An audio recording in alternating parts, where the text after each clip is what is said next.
Saya Tifa Solesa, kembali untuk Anda melanjutkan Breaking News Kompas TV. Untuk saat ini kami masih menyoroti soal perkembangan penanganan dari kericuhan atau pasca kericuhan yang terjadi di Stadion Kanjuruhan Malang, Jawa Timur yang menewaskan 129 supporter sepak bola yang terkonfirmasi saat ini adalah supporter dari Arema dan 2 diantaranya adalah anggota kepolisian. Konfirmasi terakhir dari pihak Dinas Kesehatan menyebutkan bahwa 129 orang meninggal dunia dan untuk korban luka juga masih ditangani di sejumlah rumah sakit. Terakhir kali disampaikan ada yang tersebar di Rumah Sakit Umum Daerah Kanjuruhan, lalu juga ada di Rumah Sakit Teja Husada, kemudian ada penanganan juga terhadap para korban luka dan meninggal di Rumah Sakit Syaiful Anwar Malang, Jawa Timur.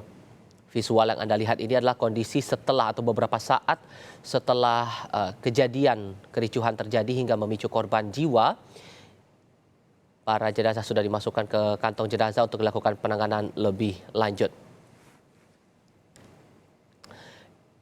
Ya, informasi lain yang juga perlu kita cermati saat ini adalah akibat kerusuhan di Malang, PT Liga Indonesia Baru atau LIB menghentikan Liga 1 Indonesia musim 2022-2023 selama 1 pekan setelah kerusuhan yang terjadi di Stadion Kanjuruhan Kabupaten Malang usai laga Arema FC versus Persebaya Sabtu kemarin 1 Oktober 2022. Dalam keterangan disampaikan Direktur Utama LIB Ahmad Hadian Lukita dalam siaran pers menyebut, keputusan tersebut kami umumkan setelah kami mendapatkan arahan dari Ketua Umum PSSI Muhammad Iriawan, dilakukan untuk menghormati semua pihak sambil menunggu proses investigasi dari PSSI. Informasi ini juga sudah disampaikan via kompas.com. Tragedi Kanjuruhan Arema FC 127 itu informasi awal ya yang disampaikan oleh Kapolda Jawa Timur.